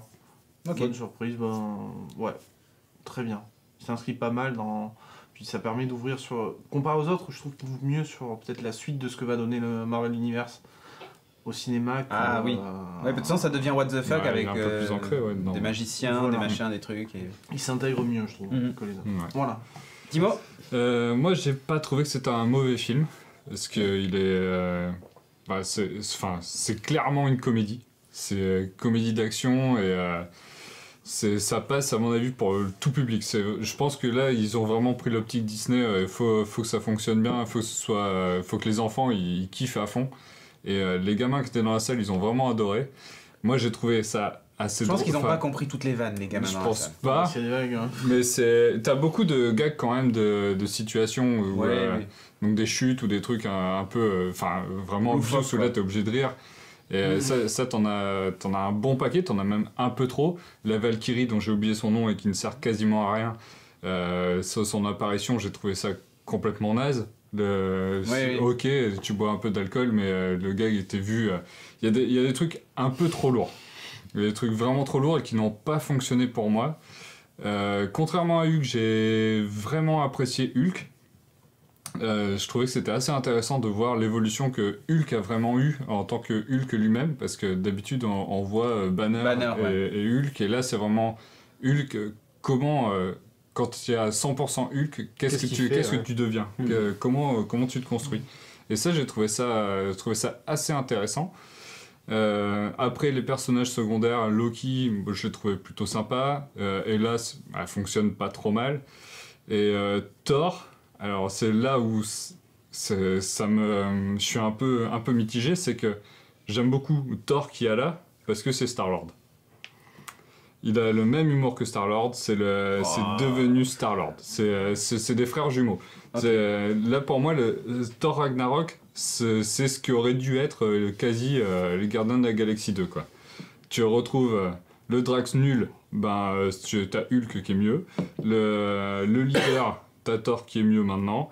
T'as la nana un peu badass, ça peut être la Gamora. C'est quasiment la même chose, c'est quasiment le même... c'est quasiment le même schéma. Ouais. Et ça fonctionne mieux là-dedans que dans les Gardiens de la Galaxie. Mais par contre, c'est pas un film Thor, ça dénature complètement les deux premiers films qu'il y avait eu, qui étaient... ils étaient quand même un peu drôles, mais c'était quand même plus sérieux. Il y avait son côté je suis un dieu hautain et tout ça, je suis plus balèze que vous. Voilà, et en même temps il se prend une claque, donc c'est peut-être pour ça qu'il est un peu en mode YOLO, quoi. Mais il y a ce côté un peu trop prononcé, drôle, qui moi me bloque un peu. Ça me bloque un petit peu. T'avais vu les petites vidéos qu'ils avaient faites avant le film ? Non. Où il est en coloc avec en Australie. Mais oui, mais coloc, c'est ça, c'est avec la coloc australienne. Là, ça explique le film. C'est vraiment pareil, quoi. Il y a deux petites vidéos qui durent 5 minutes maxi. Ouais. Et là, c'est le tort du film, en fait. Quelque chose. Et c'est le tort du film, justement. Et avec un mec un peu rondouillé, non ? Ouais, c'est ça. Ouais. Et ça, il y a un moment, je sais plus, il va bosser, l'autre, je sais plus ce que c'est, l'autre clip. Il fait pas du vélo. Il faut que tu trouves du travail, il fait du vélo dans l'appartement, n'importe quoi, ouais. Toi, Charlie, marteau en plein milieu. Bah, quoi rajouter de plus ? Moi, j'ai beaucoup aimé. J'avais pas aimé le 1, j'avais trouvé ça moyen. Le 2, j'avais beaucoup aimé. Mais c'est vrai que c'est beaucoup plus sérieux par rapport à celui-là. Déjà, il n'y a pas de romance dans celui-là. C'est vraiment, comme tu dis, que de l'humour et que de l'action. Moi, j'ai trouvé le casting super. J'ai trouvé visuellement, il est super comme film. Ouais, c'est beau. Il y a des bastons énormes entre Hulk et Thor, justement. Oui. C'est une des meilleures bastons de Thor, quoi. Enfin, de l'univers MCU. Des trucs tellement cons pendant la baston. Ah ouais, c'est... Oui, tu penses à Loki. Ah oui, je sais ce que ça fait. Ah là, enfin voilà, on se poile du début à la fin. Là, ouais. Moi, merci pour les subs et resubs, disons que j'avais pas vu des Camille Mansouille et tout ça. Ouais, merci. Après, moi je suis pas trop attaché au personnage Thor, sachant que niveau comics, c'est pas un personnage que j'apprécie. J'ai presque pas lu grand chose sur Thor, donc s'il colle pas au vrai Thor, à la limite c'est pas trop grave, j'ai quand même apprécié le film. Voilà. Ok. À moi, moi je suis pas d'accord. Je suis pas d'accord avec tout ce que j'ai entendu jusque-là, non, presque. Mais je suis pas d'accord sur le fait que ce soit la même chose que les Gardiens de la Galaxie, et par contre je comprends l'évolution qu'ils ont voulu faire de ce personnage et le rendre comme ça. Parce que justement, en ayant vu ces deux mini-clips avant, tu comprends que c'était le mec sérieux et tout ça, mais c'est un peu finalement comme dans les Gardiens de la Galaxie où Chris Pratt c'est le terrien, et du coup nous on a un point de vue de terrien, donc on trouve drôle les vannes qu'il fait face à Draxas qui comprend que dalle et qui passe pour un teubé alors que c'est un extraterrestre, donc du coup l'humour et ce genre de trucs c'est des concepts que n'ont pas, ou alors de façon différente. Thor en fait c'est le même cas. Quand il arrive sur Terre, dans le 1, dans le 2 et tout ça, il est complètement décalé parce que c'est pas sa civilisation, c'est pas son humour, c'est pas tout ça. Sauf qu'en fait, pour moi Thor c'est plus Draxas. C'est plus Drax. Draxas parce que j'ai vu passer. C'est plus Drax. C'est plus Drax que Star-Lord. C'est-à-dire que il essaie peut-être de devenir... dans le point au début, mais là maintenant il fait des blagues. Oui, mais à la différence de Drax, il a mieux saisi la façon dont devait se construire une blague. C'est surtout ça en fait. Et il a ce côté justement, nous on est proche du coup de Thor dans le film, et en même temps, tu vois, il a ce côté un peu maladroit, tu vois, dans ses vannes et dans ses trucs. Il y a des moments où ça tombe complètement à plat. Après, c'est très visuel, le coup du ballon. Il y a plein de trucs comme ça. Oui, mais n'empêche que ça le rend vachement humain, mais par le côté où il essaie toujours de... Il faut pas oublier un truc, c'est que c'est un dieu sur Terre, tout le monde l'adore et machin. Et là, il arrive là, il se dit, écoutez les gars, je viens vous sauver. Enfin, tu vois, il s'attend à peu près le même type d'accueil, sauf qu'il est complètement décalé, encore une fois. Et il est face à ce nouveau décalage avec en plus des travers qu'il a appris, enfin des choses qui lui ont été inculquées par son contact auprès des humains. Et du coup, je trouve pas ça complètement déconnant. Honnêtement, il a vu ce que faisait Tony Stark, il a vu ce que font les autres, qui arrêtent pas de vanner, qui arrêtent pas de machin. Et quand il essaie de faire ça dans les Avengers, c'est lui qui passe pour le concon de service, parce que face à un Tony Stark, en termes de vanne, il fait pas le poids. Alors que là, il est seul et en gros, il essaie de briller de la même façon dans son groupe de débiles. Et ça marche plus ou moins. C'est-à-dire que ça marche sur les gars, enfin, sur eux, sur les autres, mais ça marche pas sur nous.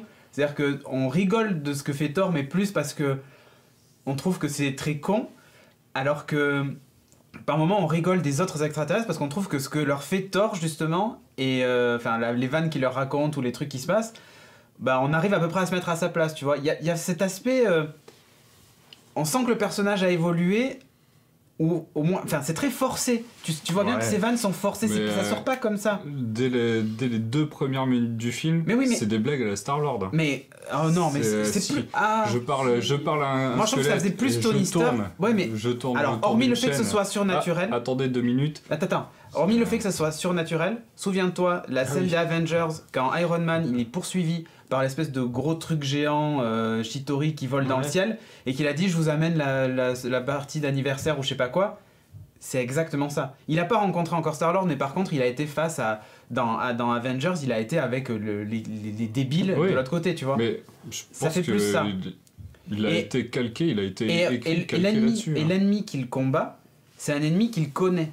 Et donc du coup dans sa mythologie et son machin et son truc, tu peux te dire que pour lui, c'est presque pas sérieux. En fait, il est dans son rôle de Thor, quand il est dans les 2 premières minutes du film, dans son rôle originel de Thor, de je suis en terrain conquis et je sais où je suis, et donc je vais essayer d'exploiter les faiblesses du truc, et si tu veux, ça m'a pas choqué. Ouais, mais quand il le fait dans les 2 premiers films, il est pas comme ça, il agit pas comme ça. Non, dans les 2 premiers films, tu peux aussi mettre sur le crédit du truc il est sur une planète qu'il connaît pas. Il va s'amouracher en plus d'une des habitantes, mais et il y a des gens qui débarquent pour détruire ce monde-là en fait. Et du coup, il est un peu plus sérieux sur ça, tu vois. Je parle vraiment quand il est à Asgard. Quand il y a des moments où ils se font attaquer, il détruit un géant de pierre au tout début du 2. Je me souviens plus trop du début du 2. C'était pas marrant comme ça, quoi. Ah oui, non mais d'accord. Ça c'est évident. Après le personnage. Ça c'est évident. Mais si tu regardes... J'ai pas l'impression que c'est une évolution, j'ai l'impression que c'est une réécriture complète du personnage. Ouais, mais en fait, moi j'ai plus l'impression... pas tout à fait d'accord, parce qu'il garde quand même ses histoires passées et tout ça, tu vois. Et à la fin, il est sérieux. Mais c'est un repositionnement quand même, c'est que du marketing pour moi. Mais c'est possible. Mais ce que je veux dire, c'est que ça peut s'expliquer. Je dis pas que c'est exactement ce qu'il fallait faire ou quoi que ce soit, c'est pas ce que je dis. Mais je veux dire, ça peut s'expliquer son comportement par justement tout ça autour. Après, est-ce qu'il fallait faire ça? Est-ce qu'il fallait pas faire ça? Ça, c'est une autre question. En tout cas, moi, ça m'a pas déplu. À la fin, il reprend un rôle sérieux, honnêtement. Dans les derniers... Les mecs qui deviennent loufoques, c'est plutôt les sidekicks ou les second ou troisième rôles, en fait. Le mec de lui, il redevient sérieux, en fait. Puisque justement, il a une tâche qui lui incombe, qui est importante. Et du coup, il reprend son sérieux. Donc tu sens bien qu'il y a... Et justement, ça l'a fait redescendre tout ce qu'il a traversé dans ce film. Moi, j'ai trouvé en tout cas qu'à la fin, il redescendait vachement. Et que c'était plus... Il avait compris qu'on n'était pas là pour rigoler. Pendant tout le reste du film, c'est un peu YOLO, de toute façon je suis plus puissant et c'est la fête du slip. Et à la fin, tu sens qu'il dit ouais, en fait, peut-être pas quoi. Hein. Donc, puis j'ai des responsabilités et tout ça. Moi, je l'ai plus senti comme ça. Où tu sens qu'au début du film, c'est un peu le chien fou, effectivement. Mais genre, c'est comme si le mec venait découvrir qu'il avait des pouvoirs, tu vois. Et du coup, ça part dans tous les sens. Et à la fin, ça redevient sérieux. Bon, moi, ça m'a plu en tout cas. J'ai beaucoup aimé le truc. J'ai beaucoup aimé le personnage de Thor. Je trouvais que Hulk, il est vraiment cool. Mais j'ai trouvé par contre que Banner était pas terrible. Banner, il est effacé, ouais. Alors, non, mais c'est pire que ça, c'est que j'ai trouvé sa réaction. La scène où tout le monde a rigolé, où il fait « Ah, je sais comment on va faire pour s'en sortir », quand c'est Banner qui dit ça et que ça finit... Oui. C'est très con. C'est très con. Oui, mais c'est pas du Banner, exactement. Mais ça, je suis d'accord. J'ai trouvé le personnage de Banner moins bien écrit encore que tous les autres. Et pourquoi ? Parce que je trouve que sa réaction est pas du tout une réaction normale en fait. En fait, c'est limite un film parodique de super-héros quoi. Ouais. C'est vraiment un film comique. Non mais d'accord, mais ce que je veux dire c'est que sa réaction quand on le voit en Banner la première fois, c'est pas un moment qui est très comique du film. il se passe un truc. Ouais. C'est pas un moment où normalement tu dois rire. Et lui-même ne rigole pas. Mm. Mais j'ai trouvé que la façon dont le personnage était Non, joué et c'est pas- écrit, c'est pas bon. enfin. Tu paniques pas Il quoi. fallait tout ce qui soit marrant. Ça devait être le cahier des charges du truc. Il fallait tout ce qui fasse un truc qui soit écrit de manière à ce qu'il soit drôle. À la limite, il n'y a que Ella qui est pas drôle, quoi. C'est tout, quoi. C'est la Oui, méchante. mais en fait, Ella, Si, elle est drôle, elle Non, là non. en fait aussi. Hein. ouais, par moment, elle lance 2-3 trucs. Non, mais elle est, enfin, drôle. Elle est quand même assez sérieuse dans son truc. Mais Ella, c'est typiquement Thor dans le premier Thor. Elle est aussi sérieuse que ça. C'est-à-dire qu'elle respecte la mythologie des Asgardiens, le machin, le truc, tu vois. C'est vraiment ça. Et Thor, dans le premier, le second, je m'en souviens plus trop, mais dans le premier, c'est vraiment ça. Ça respecte ces trucs-là, machin. Mais elle a pas été en contact des humains. Elle a pas. Enfin, si tu veux, elle a sans doute voyagé, elle a sans doute fait des trucs, mais dans sa mythologie à elle était là plus pour pas discuter avec les gens. Non, Tu pas vois trop. Pas trop. Pas vraiment. Et alors que là, Thor, il a passé beaucoup de temps sur une autre planète, à découvrir les gens, à vivre leur quotidien. Enfin, il s'est passé plein de trucs. Du coup, voilà, encore une fois, je dis pas que ça excuse tout. Je dis juste que on peut comprendre qu'ils aient décidé de dire, bon ben, ok, on va imaginer que Thor, il est passé... Moi, je pense qu'ils Tout se sont son dit truc les en deux vacances, premiers et films, voilà. ils ont pas réellement marché. Et il Ouais. faut faire Faut autre chose. changer, ouais. Ouais. Bon, enfin Enfin, la bref. transition était déjà faite avec Avengers. Moi, je l'ai aussi. trouvé assez cool. Il est moins sérieux. La fin du Bah, film... Il est cool, hein. La fin du film redescend complètement et tu sens que les choses vont devenir graves dans le prochain Ça finit Avengers. quand même par une blague, mais ça redescend. Oui, mais c'est pas lui. Ouais. C'est à côté, hein, le truc. Mais c'est un sidekick qui dit un truc, quoi. C'est même pas un sidekick, c'est un second rôle, quoi. C'est clair. Sidekick. Voilà. C'est clair. Mais moi, j'ai trouvé vraiment bien. J'ai passé un super moment et je recommande vraiment d'aller le voir, quoi. Voilà. Après, voilà, dans les défauts, je trouvais que Banner, il y avait un souci. C'est Ils- pas le seul défaut. C'est frustrant d'être là. C'est toi qui as raison. Écoute, moi je te donne mon avis à Audrey- moi. Je dis pas que Audrey, c'est le une premier généralité. truc qu'elle a dit, c'est genre dans les 2 premières minutes du film. Ça va pas Genre, être comme ça tout au le moment film. de la chaîne, quand ça tourne, elle fait bon, l'humour de merde, on va y avoir droit tout le film. Bah, c'est pas... Alors, La stop. réponse était oui. Stop. On peut pas dire c'est un humour de merde. C'est... Tu peux ne pas partager cet humour-là, mais tu peux pas dire c'est un humour de merde. Enfin, je veux dire, moi aussi, il y a des choses qui me font pas rire du tout, et d'autres qui me font rire. Bah ça m'a fait rire. Après, encore une fois, il y a peut-être des trucs qui vont te faire rire, Audrey, qui moi me feront pas rire, et je vais pas te dire c'est de l'humour de merde. C'est facile. Ça, je suis d'accord avec toi, c'est de l'humour très facile. Mais écoute, si ça marche... Et je vois pas comment ils auraient pu faire... Enfin, s'ils avaient voulu rester dans le registre de l'humour et faire un truc beaucoup plus fin avec Thor et Hulk et tout ça, ça serait pas passé non plus. Donc, Il est vraiment à l'image en fait de tout le marketing qu'on voit depuis le début en fait. Même Mais les c'est ça. affiches, il est vraiment. Quand on se fait une image du Ah film, oui. il est comme ça. Rien à voir, la musique. Ah oui, niveau musique. Putain, c'est Led Zeppelin. Ouais. Elle a rien à foutre là. Clairement. ouais, après, le choix de, de la musique... Bah, il a aucun lien avec la Terre, il a aucun lien. Ah oui, mais il écoute Star-Lord pas la et tout, musique, c'est il de la écoute musique la du musique film, et tout. tu vois. Oui, mais Star-Lord, C'est- Il écoute la lié. musique Star-Lord. Star-Lord, il écoute la musique, tu vois, le rapport est un peu différent. Bah oui. mais Là, non, justement, il écoute pas la musique, c'est la C'était musique du justifié film. pour Star-Lord. Et là, Ouais, mais le- mais- un mais- vrai thème, ça aurait été mieux. Mais oui, mais Ouais. Thor ne l'entend pas, la musique, Oui, dans le film. mais Tu justement, l'entends, le vrai c'est thème ça de- qui est. Tu l'entends le thème On l'entend, de le thème de Thor. C'est ça qui est On vraiment l'entend, mais dommage. c'est vrai qu'on entend deux Bah, fois il est- aussi. Il marche pas bien. Et là, ils utilisent 2 fois cette musique-là. Tu fais bon, c'est le thème version pop du thème de Wonder Woman, quoi.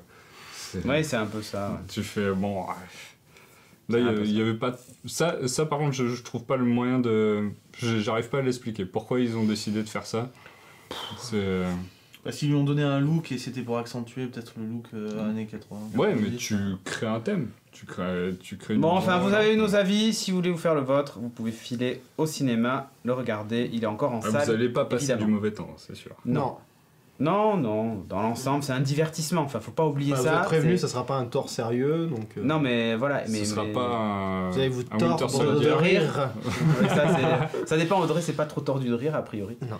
Mais non, mais honnêtement, enfin, voilà. Il faut pas oublier que Marvel s'est fait des films. Enfin, depuis Iron Man 3, c'est des films de divertissement. Ah ouais, depuis Voilà. le film que je déteste le plus de tout le MCU. Mais... Voilà, bah écoute, c'est comme... Bon, alors, allez, bref, de Thor à la Comic-Con, il n'y a qu'un pas. Tu vas nous en parler, Timo, puisque tu y étais. Ouais, j'y suis allé, donc bon, j'ai fait la finale de concours Jeunes Talents. J'ai perdu. Hein, exactement. J'ai. j'ai hésité à venir même de honte. Parce que je vous ai pas ramené le trophée, c'est un autre Bordelais qui l'a ramené. C'est, les plumes et le goudron. Allez, c'est bon, vas-y Audrey, tu peux les amener. C'est Nico de lescomics.fr qui a gagné le premier prix. D'accord. Donc l'année prochaine, il aura... Des photos, on va mettre les photos. Il aura l'année Bonjour, prochaine... je m'appelle Timothée. Ah, c'était exactement ça le truc. Hein. Il faut se présenter, c'est bonjour, quelles ont été vos inspirations, comment vous avez travaillé en 2 minutes quoi. Donc c'était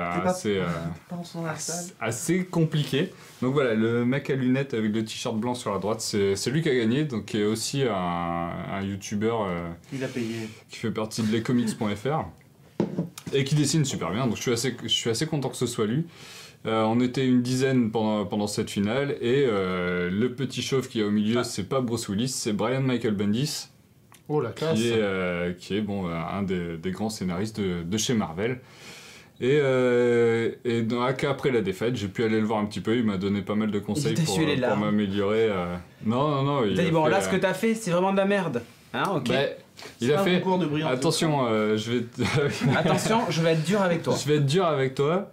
Voilà ce qu'il faut que tu fasses. Donc il m'a dit plein de choses. Il a fait par exemple quand tu as décrit ton image pendant l'explication de la finale, je l'ai pas compris comme ça. Il y a des trucs, il faut les travailler différemment et tout. Donc j'ai eu plein de conseils super cool. Donc ça c'est plutôt bien. Et du coup je vais retenter l'année prochaine. J'ai le droit de participer. Donc ensuite j'ai profité du il y avait ton double salon. communiste. Exactement. Donc je m'étais cosplayé donc en Commander Bloodshot qui fait partie des héros de chez Valiant. En fait j'ai appuyé sans faire exprès sur l'image. J'ai dit what.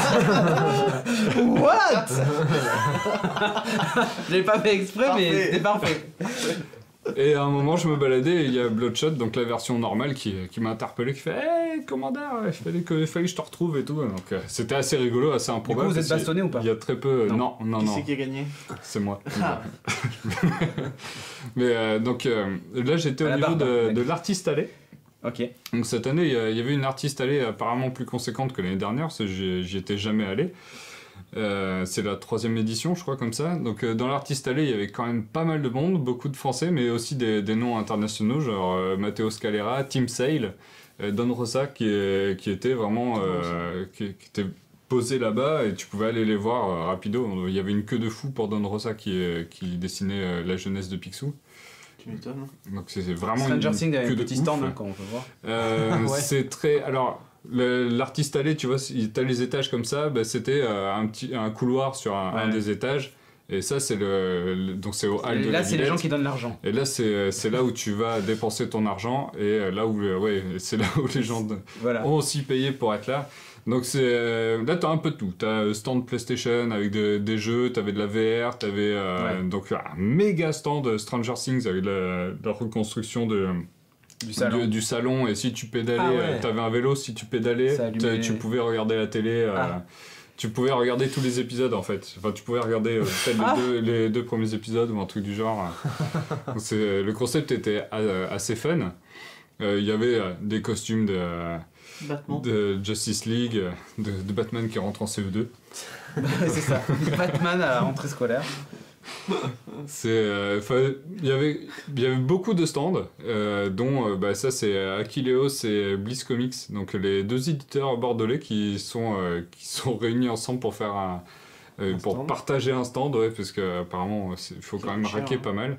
Donc ça c'est Jeff Stockley qui a dessiné Le Beffroi, j'en avais parlé oui, tout à fait. il y a pas longtemps. Et c'est pas toi qui as lu Six Gun Gorilla? C'est de lui. Ah, c'est de lui, ok. C'est de lui, il m'a dit il faut que tu lises ça, c'est de nous deux, donc aussi du scénariste. C'est trop bien. Donc voilà, et Max Herring derrière de Giant Days, donc moi j'étais super content. Et derrière, donc un bon stand de Bliss Comics, il y avait Glénat, il y avait Panini, Glénat qui a fait venir aussi pas mal de monde, hein. Il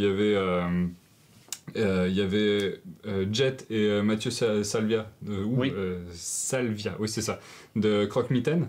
Donc, Elsa Chartier et Pierre Collinet de Infinite Loop. et Joe Benitez de Lady Mechanica. Salut. Ouais, il fallait quand même une photo de plein pied de mon cosplay, quoi, parce que là j'avais des Rangers qui étaient trop petites et j'avais les yeux en sang parce que mes Alexandrie. mes lentilles elles me Alexandre. brûlaient complètement les yeux, c'était une horreur, quoi. Donc j'étais bon, faut pas que j'ai souffert pour rien. Ah bah, on voit la faire ça. préparation, hein, où il pose la Donc, barbe. dans les chiottes, Il pose la barbe là. dans les chiottes de la Comic Con, mon pote t'avais était les yeux en train rouges, La mixomatose. de me mettre en blanc, là, comme un bon gros boucaquet. Donc c'était c'était assez cool. Le seul truc que je regrette un petit peu, c'est que j'ai pas pu faire les conférences. J'ai pas eu assez le temps. J'ai loupé le cast aussi de Stranger Things qui venait le dimanche. Je suis pas allé le dimanche. Dommage. Donc, où il 3 présentait, jours, ouais, c'était 3 jours. Donc j'étais déjà allé le vendredi. J'étais avec Big EJ qui m'a soutenu toute la journée pour la finale et tout. Et déjà, en faisant le tour l'après-midi avec lui, tu te dis, bon, je sais pas ce que je vais voir de plus demain, quoi. Ouais, Ah c'est oui. pas très grand Donc, là. c'est pas super de la grand. Villette, c'est. Quand tu compares à la Japan Expo c'est 7 fois plus grand, c'est un truc de ouf. Ouais. Mais bon, l'ambiance était là, il y avait plein de cosplayers, c'était assez cool. Et après le samedi, comme j'avais vraiment mal partout, j'ai pas pu aller dans les conférences. Il y en avait qui avaient l'air assez sympa, notamment autour des artistes, comment présenter son book, comment s'améliorer, ou des trucs sur Wonder Woman.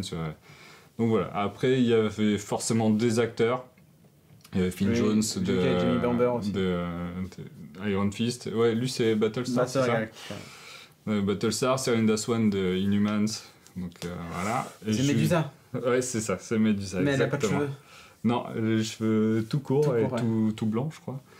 Donc c'est assez sympa. Après, à mon avis, il faut pas y rester les 3 jours. Enfin, Non.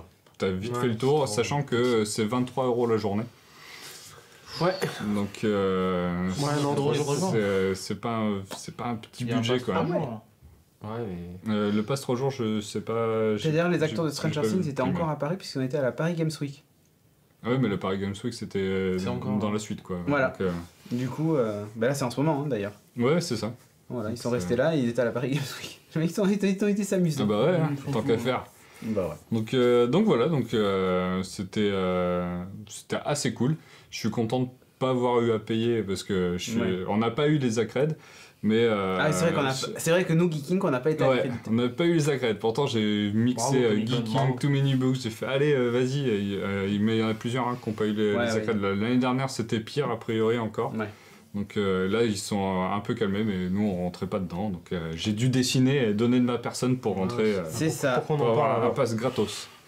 Exactement. Donc, Mais on je en vais a quand refaire même ça parlé. l'année prochaine. Hein Voilà. Et ouais, on est Cette sympa. fois on va on est rajouter ça. sympa. Allez. Bande d'enculés.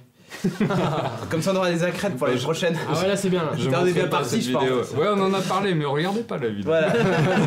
Audrey, il va falloir que tu floutes à un moment donné un montage, hein, évidemment.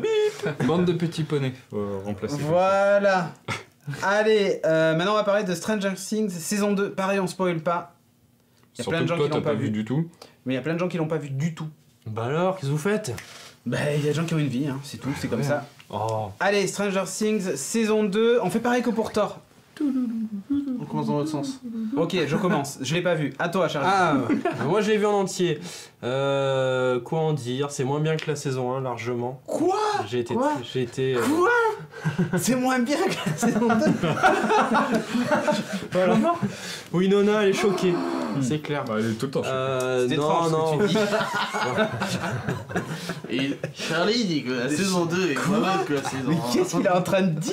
Et qu'est-ce qu'il a trouvé sur l'arbre? C'est dégueulasse. Serait-ce les restes du Alors, t'as bouc trouvé ça effectivement moins bon. J'ai trouvé ça moins bon, j'ai trouvé ça hyper forcé le début.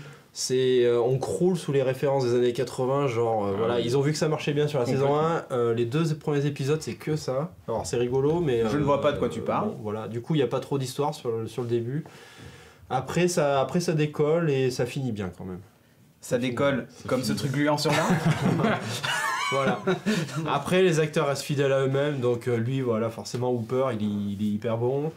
Les gosses voilà on les connaît mais enfin, le passage sur Ghostbusters, tu sens que c'est forcé quand même. Ah, Enfin, ouais, bon, ouais. voilà, ceux qui l'ont vu, c'est trop quoi. Malheureusement, c'est trop. Mais sinon, l'histoire, bon.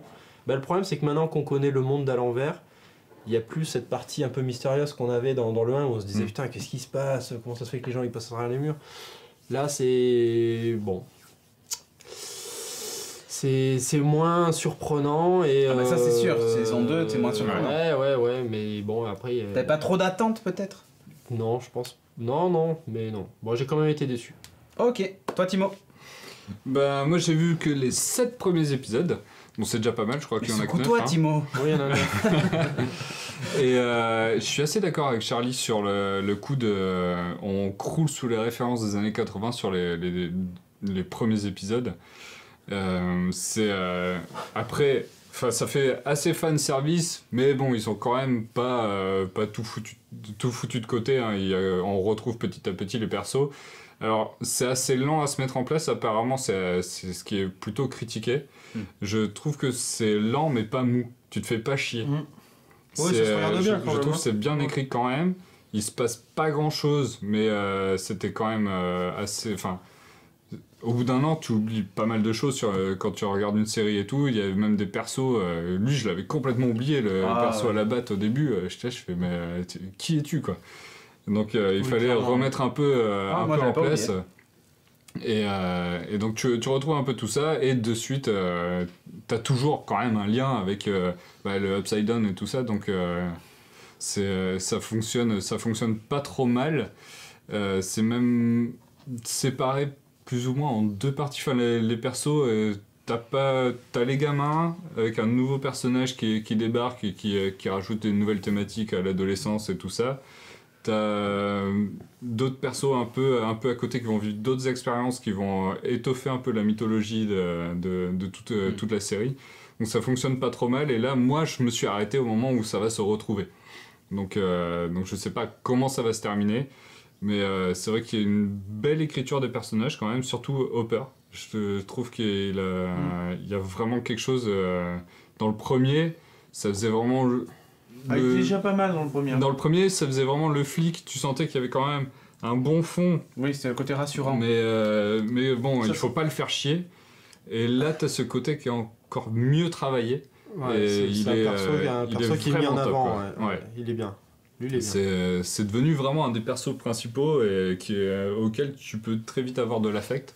Donc ça fonctionne plutôt bien et j'ai vraiment Vous dites la hâte de musique voir la aussi fin. était bien. La musique est La vraiment bien. BO est Ouais. vraiment très bonne. Hein. Charlie. Il y a des jump Non, Charlie, Hugues. Comment on a commencé dans l'autre sens, du coup, Donc je sais moi, plus qui est qui. bon, pour continuer, la BO, moi je l'ai trouvée très très bonne. Il y a vraiment même des bonnes transitions où la BO apparaît à certains moments quand ils rentrent dans des voitures et d'un coup t'as la radio, ou même avec certaines musiques qui sont un peu plus électro, ça marche pas trop mal. Ok.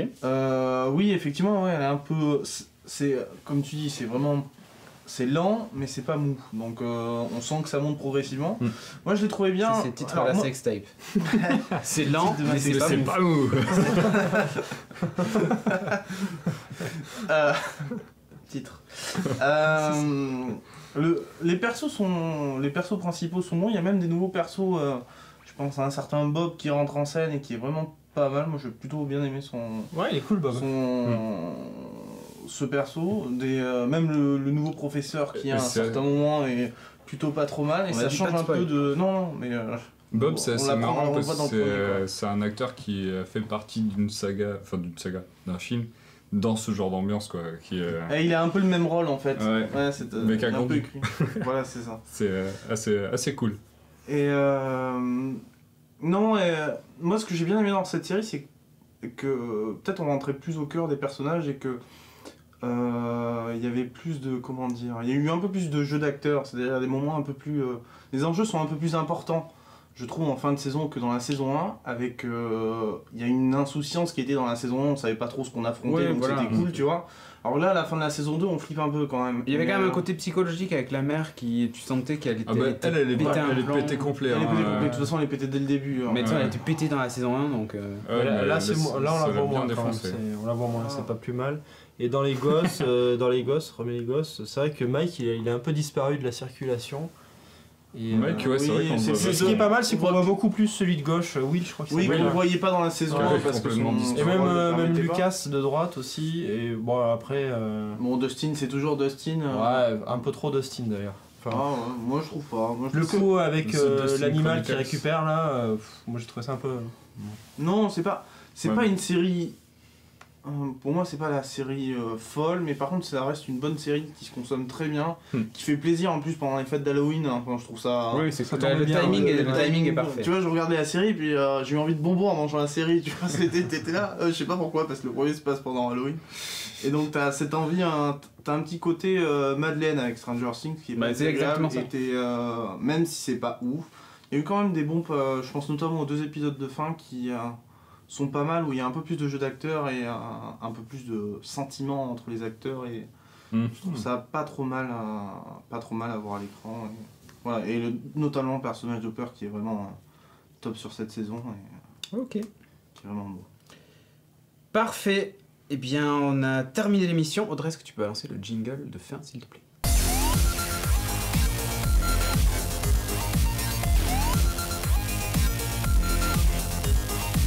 Non, c'est pas un titre non plus. Les gens n'ont pas entendu. Ça ne peut pas marcher. Non, c'était plutôt l'intervention d'Audrey. Nous, on était en train de chuchoter. Et sinon, il manque pas. Non. Y'a pas eu un petit fight jingle aussi là? Ouais, si, un petit fight jingle. Mais il fallait bien. C'est son dernier geeking à la régie, ou presque, je pense. Ah non, c'est peut-être en semaine prochaine, je sais pas, on en discutera. Mais du coup, c'est normal, il fallait bien finir. Il fallait bien entamer la transition vers Failman.